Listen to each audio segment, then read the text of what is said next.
Parang may humingi ng saklolo. Nagsisigaw. Parang babae daw na nare-rape. Sabi niyang gano'n.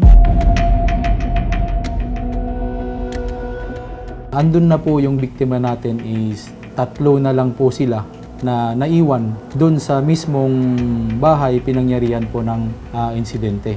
Meron ho ba nga posibilidad na nahalay po ang ating biktima?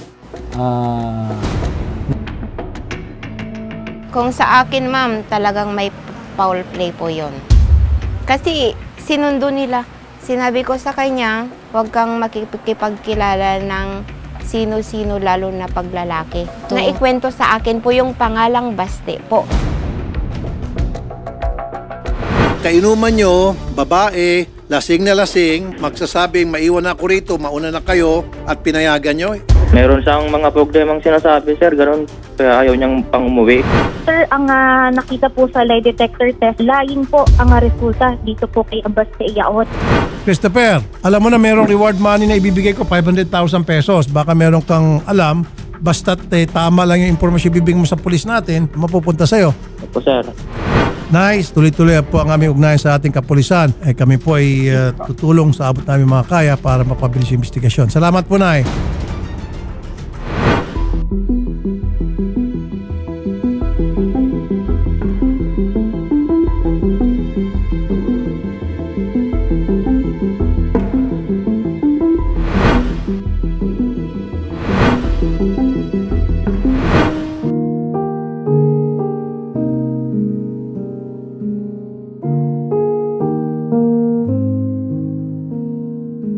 Nandito kami para iparating po yung pakikiramay po ng programa ni Senator Raffy. Maari niyo po bang makwento po, Ma'am Ana, kamusta po si Dayan bilang anak? Ang pagkakilala ko kay Dayan po is tahimik po na bata yan. Saka masigasig naman na mag-aral po siya. At saka kung lagi siyang nasa loob ng bahay, parang kung magtanong ka, isang sagot lang siya. Napakalambing po sa akin, ma'am. Sabi niya noon pa gusto niyang maging stewardess pero parang hindi ko kaya yan, anak, sabi ko sa kanya.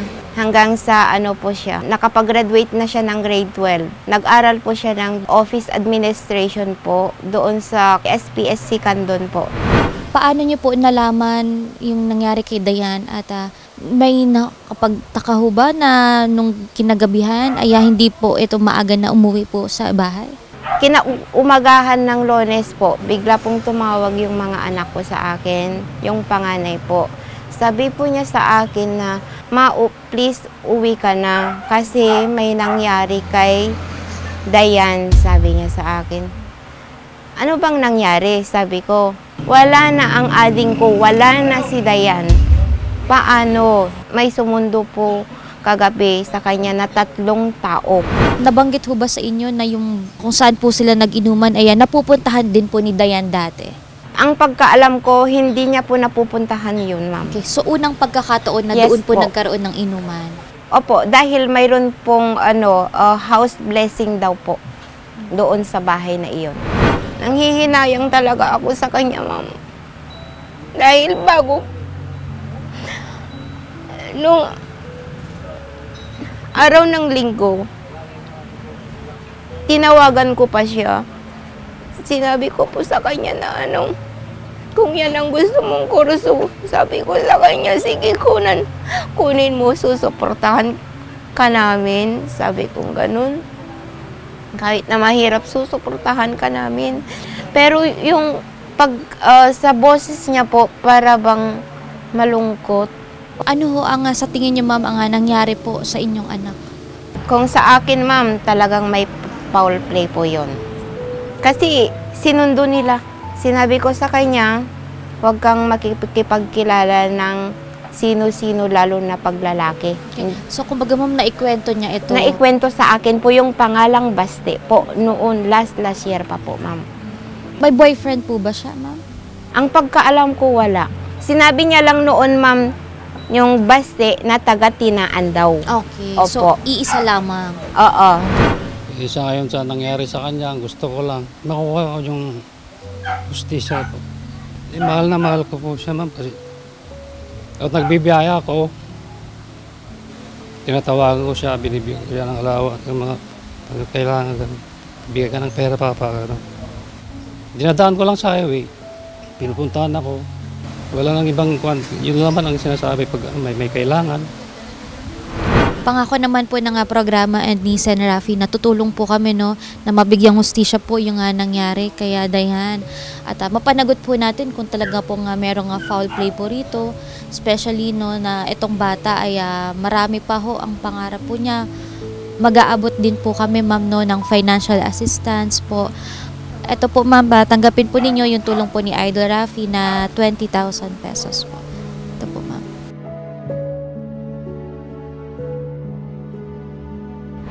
Malaking tulong po sa amin ito, sir. Marami pong salamat po.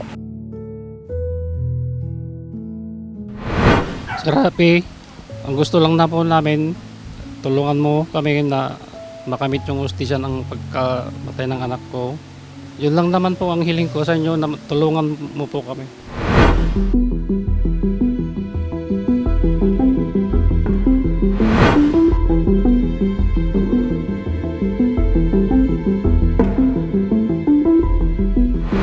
Ma'am, regarding po sa resulta ng autopsy, meron na po tayong resulta dito na binigay sa atin ng galing po sa forensic unit ng Region 1 sa Camp Lorendo Parian. Cause of death is due to traumatic brain injury secondary to blunt trauma to the head. Meron ho bang posibilidad na nahalay po ang ating biktima? Wala po siyang indikasyon na nahalay o na-rape po yung biktima natin, ma'am. Nabanggit din po ni Senator Rafi na kung maaari po na ma-lie detector test yung mga persons of interest po natin. Ano po ang naging tugon po ng PNP? Agad po kaming sumulat ng request para mag-conduct po ng polygraph examination dito po sa dalawang person of interest po natin at pinaunlakan po naman po ito ng mga person of interest na po natin. Kasalukuyan po, nag-undergo na po sila ng polygraph examination po dito sa kwerpo po ng ating kapulisan. Hinihantay na lang po natin na matapos at malaman po natin ang resulta. Sa kwento po ng ating mga napag-imbestigahan, andun na po yung biktima natin is 3 na lang po sila na naiwan doon sa mismong bahay pinangyarihan po ng insidente. Kung dito po yung mga person of interest po na natin, yung kasama ng nasabi pong biktima. Yung mga personal po na gamit po ng ni Dayan, gaya po ng kanyang cellphone, ay na-turn over po ba natin ito po sa forensic unit? Yes po ma'am, na-turn over na po natin ito at inaantay na lang po natin po yung mga resulta po ng nakinandak po sa para matugunan po yung nilalaman po ng mga bagay na pag-aari po ng biktima ma'am. Sa katunayan po, tinalaga ko na po yung ating investigador kanina para kumalap pa ng mga statement o affidavit ng mga nasabing mga kapitbahay para magbigay po ng kanilang impormasyon para po sa ikakalutas ng ating kaso o di kaya ng insidente itong biktima natin para kahit papaano mabigyan po lang linaw ang pagkamatay ng ating biktima. Maliban po doon sa cellphone po na na-turn over po natin, meron pa ho bang mga personal din po na gamit ang mga persons of interest na na-submit rin po natin sa forensic? Yes po ma'am, may isa po kaming na-submit na personal clothing po ng isang person of interest natin. Jacket din, may nakitaan po tayong stain doon. Hindi lang po natin alam kung ano pong klaseng stain o marka po yung andon. Kaya sinubmit din po natin ito for DNA examination, ma'am. Kasalukuyan din po kaming nagkakandak ng backtracking po. Doon kung meron po tayong mapapagkuhanan ng CCTV footage kung saan kahit sa kalsada man lang or kahit sa malapit sa pinangyarihan ng insidente. May pananagutan po ba ang may-ari ng bahay dahil po bukas, no? Wala po nga sara, ito po nga septic tank. Maaari po tayong makipagtulungan dito po sa municipal engineer natin para kung sakaling makahanap po tayo ng pwedeng pananagutan po ng may-ari ng bahay po.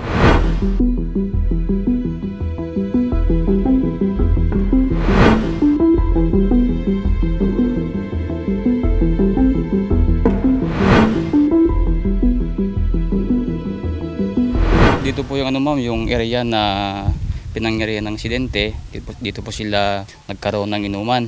Bala yung biktima, ng madaling araw na, pumunta po siya dito ma'am. Yung daanan niya pauwi na sa kanilang bahay. So sa di na sa pagkakataon, siguro na daanan niya yan, Kaya nahulog yung biktima natin, ma'am. Yung bahay po ng biktima po natin, sir, saan po? Diyan lang po, ma'am, sa malapit lang po dito yung bahay niya. Halos pwede mong lakaran dito, ma'am. Kasi bukid dyan eh. Ilan daw po sila, sir, na nagiinuman po dito sa labas, sir? Bale, 3 lang po sila, ma'am, na naiwan. Nabanggit po ba, sir, ng persons of interest natin hanggang anong oras po sila nagiinuman, sir, bago nila iniwan po ito si Dayan? Bale, madaling araw na po silang magkakahiwalay. 2 o'clock daw. Nabanggit din po, sir, ni Christopher na bago po sila, marami rin pong bisita dito po sa bahay. Bakit daw po 3 lang sila na nagiinuman, sir? Kasi yung mga naunang mga kaibigan nila, nauna na pong umuwi. Kaya yung biktima dito, nahiya, nagtago muna. So hintay muna na umalis yung mga kasamaan nila dito na lalaki. Nung nag-inuman po sila, saan daw po sila dumaan, pauwi, itong dalawa, sir? So yan po, ma'am, as you can see naman po, diyan po sila umuwi. Yan po yung daan ng palabas po dito sa bahay na ito. Ito rin po ba yung nakita, sir, dun sa picture po na inupuan po nila at ito rin po yung lamesa? Opo, ma'am, yan po, yung lamesa saka yung upuan na dalawa. So, wala pong posibilidad, sir, na pumasok din po sila dito sa bahay para magpahinga o habang after nung inuman po nila, sa loob po sila tumambay, sir? Bale, sinara na po yung may-ari nito, ma'am, kaya dito po sila nag-inuman na. Tama po ba, sir, nabanggit po din ni Deputy kanina na itong dalawa po natin na persons of interest ay nauna na po sa inuman at sinundo lamang po itong si Dayan? Opo, ma'am. Ito po, sir, ngayon po nakita namin meron na pong harang, nilagyan na po ng yero. Opo, ma'am, dahil nga nakatiwangwang po yan, ma'am eh. So nagbasan na po natin yung may-ari na takpan na po yan. Hindi pa natin masabi kung nahulog talaga siya o hindi. Kamusta naman, sir, yung may-ari ng bahay? Cooperative din po ba sa atin sa PNP? Opo, ma'am. Hindi naman po nila nabanggit na unang pagkakataon ito nung biktima o madalas po ay umiinom na ho talaga siya dito? Unang beses pa lang daw na pumunta rito para makipag-inuman.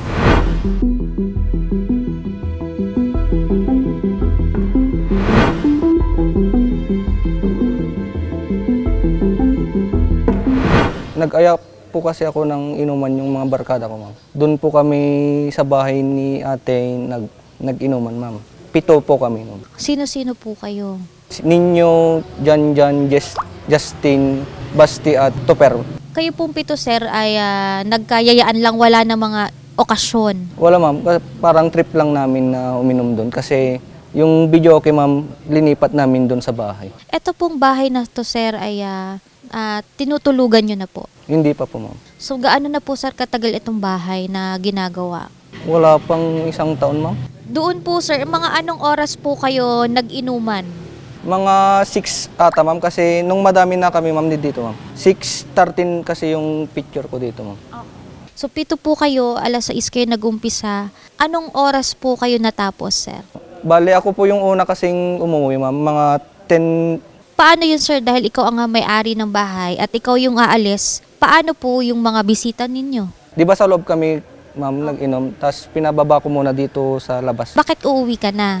Gabi na, ma'am, 10:20 na kasi, ma'am. Kaya may trabaho pa ako kinabukasan. Ganun. Anong oras, sir, umalis naman po yung 6?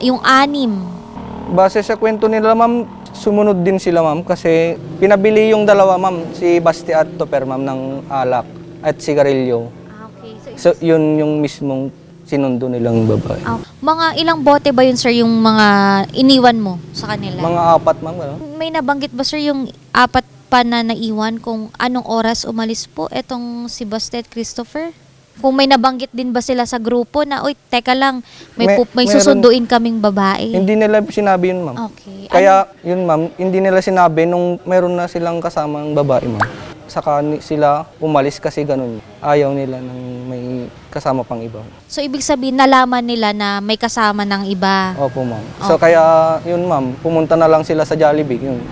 Ngayon, sir, sila ng 3 doon, nag-chat ba sa'yo itong dalawa na nagpaalam na hindi, may kainuman kaming babae? Hindi ko nga alam, ma'am. Nag-chat pa sa akin si Ninyo, sasabi siya ng ganun, may sinundo sila. Ganun. Okay. So, kumbaga, yung isa mong tropa, nagsumbong na sa'yo, opo, na nagdala? Opo, ma'am. Okay. Pero etong si Dayan, kilala mo ba siya? Naka-inuman ko na 1 beses, ma'am. Okay. Sinundo rin ni Basti. Okay. May relasyon ba itong si Basti at si Dayan? Wala po, ma'am. Ano ba ang relasyon nila sa isa't isa? Magtropa, magkaibigan? Kasi ma'am, nagchat-chat sila ng ganun. Kumbaga, Tapos nagkikita sila. Ma'am. so kumbaga dating sila. Opo.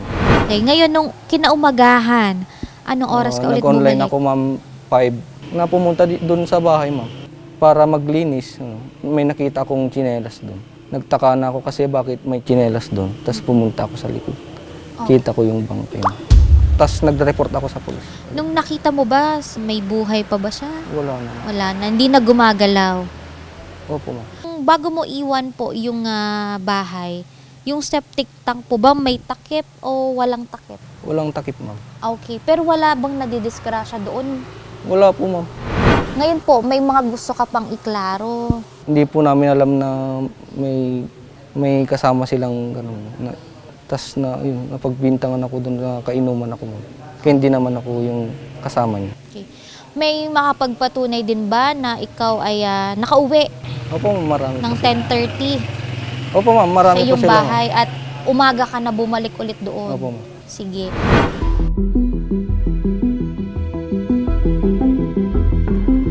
Ito yung likod ng ginagawang bahay. At kung mapapansin natin, no, medyo mahirap po talaga pag dito dadaan yung ating biktima, especially madaling araw, kung dito ho siya dediretso.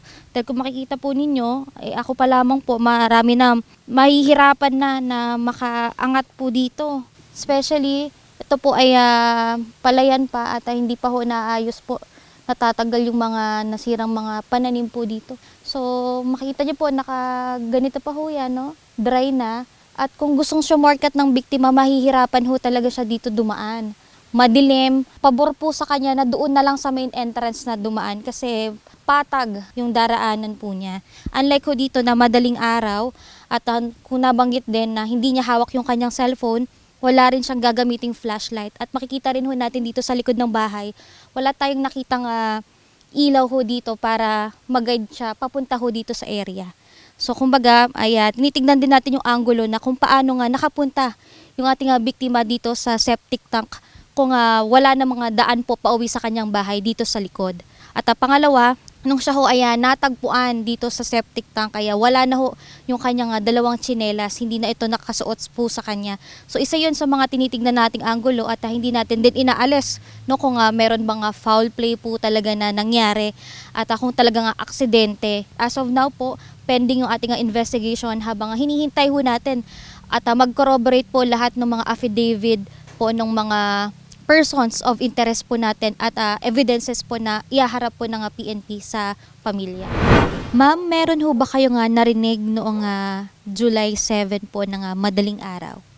Meron po. Parang nagsisigaw na babae. Pero pagkatapos noon, naiga na po ako. Wala na po akong narinig. Ilang beses po ninyo narinig yung sigaw? Minsan lang po. Pero parang ang tagal.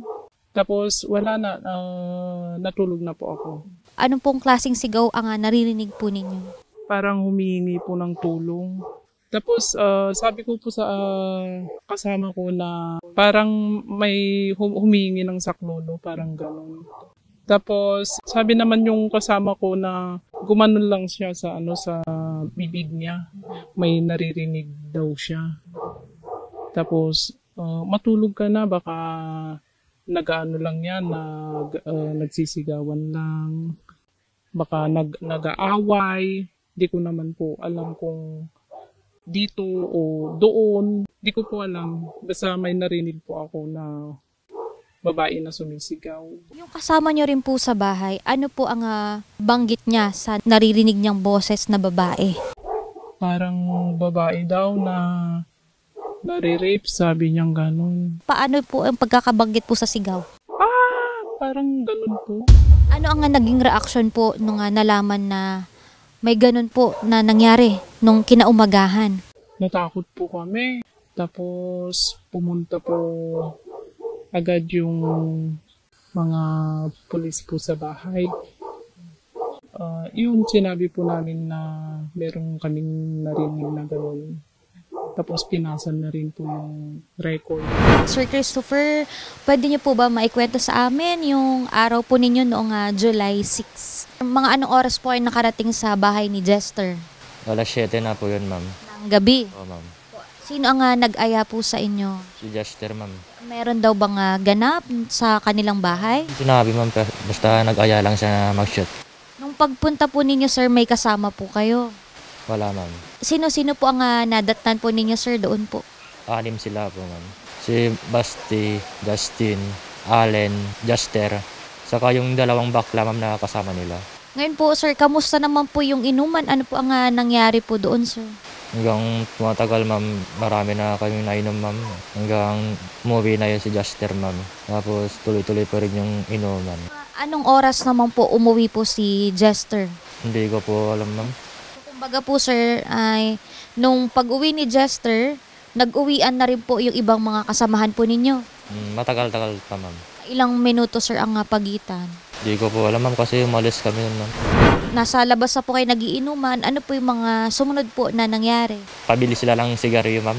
Tapos bumili kami. Before kami bumili, ma'am, sinabi na ni Basti na susundin na namin yung babae. Si Dayan po, kilala niyo po ba ito, sir, ng personal? Nakikita ko lang siya, ma'am. Hindi mo siya nakaka-chat o hindi mo siya kaibigan? Hindi, ma'am. Saan niyo po sinundo, sir, itong babae, itong si Dayan? Sa plaza, ma'am. Ibig sabihin po ba, sir, hindi niyo siya sa labas ng bahay niya mismo sinundo? Hindi. Nadatnan pa po ba ninyo yung mga naiwan yung mga kasama? Yes, ma'am. Yung mga nangyari na ipakilala ba si Dayan?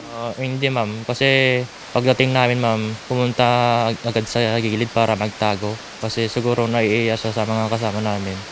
Yung kasama namin bakla, ma'am, galit na sila, ma'am, kasi saan daw kami galing, bakit daw may kasama kaming babae.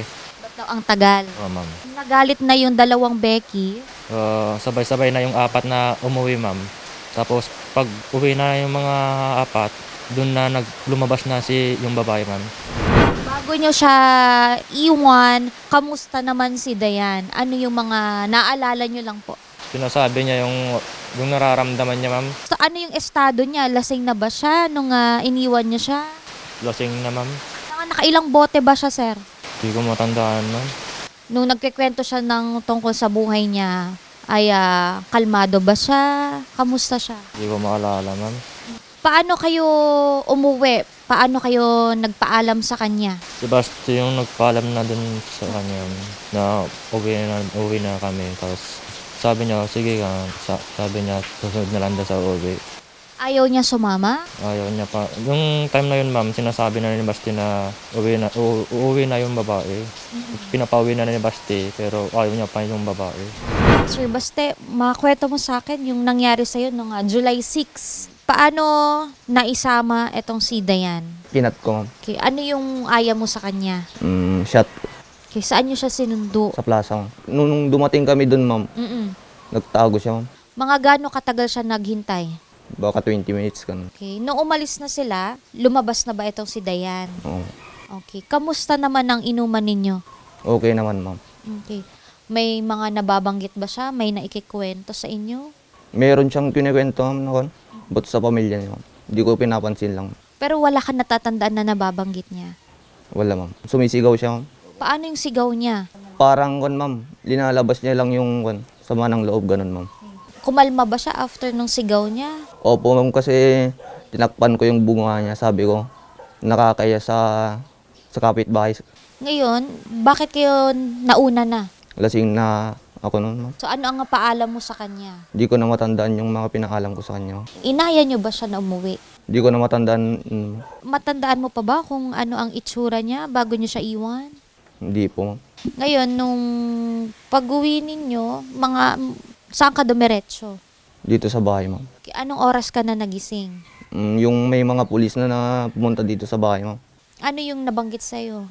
Sabi niya, patay na yung si Dayan, ma'am. Nung pinuntahan ka ba ng PNP, mayroon bang mga bagay na kinuha din sa'yo? Meron, ma'am, yung cellphone. Hindi kinuha, ma'am, binigay ko. Okay. Bakit na sa'yo yung cellphone niya? Hindi ko alam, ma'am, kung bakit nandun na sa kwarto ko, ma'am.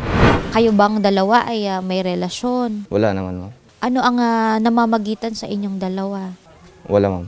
Bago po kayo mag-inuman, kayo ba ay magtropa lang o nagkakachatan pa kayong Chat dalawa? lang, ma'am. Ganun. Okay. Hindi ka ba nanliligaw sa kanya? Hindi, ma'am. Nagkagusto ka sa kay Dayan? Hindi, ma'am.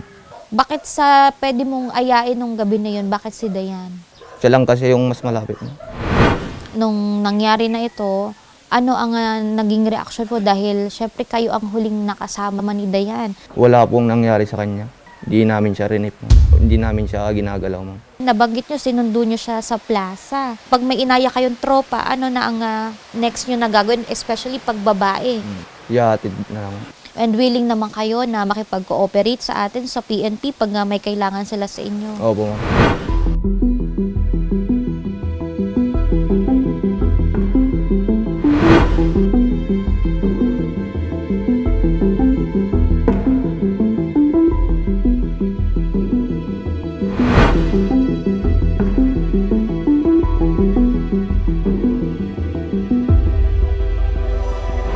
Sir, ano po nga may tutulong po ng NBI dito po sa insidente? I-employ po namin ang lahat ng scientific na paraan para po matulungan yung biktima natin dito. Since hindi po natin nakita yung initial crime scene po dito, ang initial na gagawin namin is to request yung mga documents and all the results from the Santa Maria Police Station po. And by that time, dun po kami titingin ng mga possible leads and then i-analyze yung mga results ng mga nakuha. Since hindi po natin nakita yung initial body of the crime po, yun po yung initial na gagawin namin ngayon. Pupunta tayo sa Municipal Police Station ng Ilocos Sur and then doon po tayo titingin ng mga leads if possible. Nandito po kami para malaman po ang result ng polygraph examination patungkol po dito sa dalawang persons of interest po natin. Ano po ang resulta sa ginawa po lie detector test po? Ang naging resulta is somewhat yung isa is sabi natin may positive and negative. So si POI-1 natin po ay constant daw yung according sa mga yung proseso ng pagtatanong nila. And si POI-1 nagsasabi ng katotohanan. Mga series na tanong nila ay kung ano yung mga involvement nila sa nangyaring insidente. However, yung POI-2 natin nakasaad doon na indication ng lying person ang nakalagay na resulta. Yun po yung result ng polygraph, ma'am. Ano po, Major, yung susunod na hakbang po natin dahil may lumabas po sa polygraph po natin na may lying po? Papatawag natin ulit sila for another series of interview sa kanila. Kung sakali man na pumayag sila, i-track natin. Baka may mga hindi pa sila nasabing mga others or mga something makukuha natin sa kanila. Para makita natin para ma-solve natin itong nangyaring insidente. As of this time ay mayroon po tayong mga other request na sinubmit sa forensic laboratory for DNA testing and others. So ito po ay inaantay pa natin ang magiging resulta nila. So in the following days to come pa. Ayun, opo. And kung sakali po, Major, no, na mapatunayan po natin based po dun sa mga DNA testing na isinagawa at guide din natin itong polygraph examination sa kanila, ano po ang posibleng kakaharapin po nilang kaso po? It's either homicide po at ito ay i-refer pa rin natin po sa ating legal and fiscal's office kung papasa nga, kung depende sa makukuha nating mga pieces of evidence at kung papasa sa pag-file natin ng kaukulang reklamo. So lumalabas po ba, Major, tanong lang po namin, ilan po ang persons of interest po dito sa kaso? So ito po ay dalawa ho ang tinitignan natin persons of interest basing on our investigation po. Some others na kasali doon nung gabing ng kasiyahan nila ay nakita naman po natin na from the start na dumating yung victim natin ay doon na rin po sila umalis. So hindi din natin binabaliwala yung instances or possibility na mayroong involved sa kanila. Yun na nga po, dumating na po yung autopsy report natin as mentioned earlier. Nakita naman doon na yung resulta is cause of death is yung pagkatama ng ulo sa something na tinamaan yung ulo and then nagkadugo sa loob ng brain. Siya rin po ba ay na rape po, Major? May nakita rin po ba nga ganito po sa autopsy po niya? Regarding sa rape, wala naman pong nakalagay doon na result niya. However, meron po nakalagay doon na parang nag-heal, which is something na kung may siguro ka-dating relationship yung victim natin, is naging possibility noon. So, ongoing pa rin po itong investigation natin, ma'am. Kay nanay, lahat ng anggulo po tinitignan natin at huwag po kayong mag-alala. At kung mayroon pang magiging resulta in the future, ay malalaman din po ninyo. Idol Rafi, maraming salamat po sa tulong ninyo sa pag-imbestiga sa pagkamatay ng aking anak at lumapit na po kami sa NBI para mabigyang linaw ang pagkamatay ni Diane Candy Divina. Thank you, Idol Rafi!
Ate!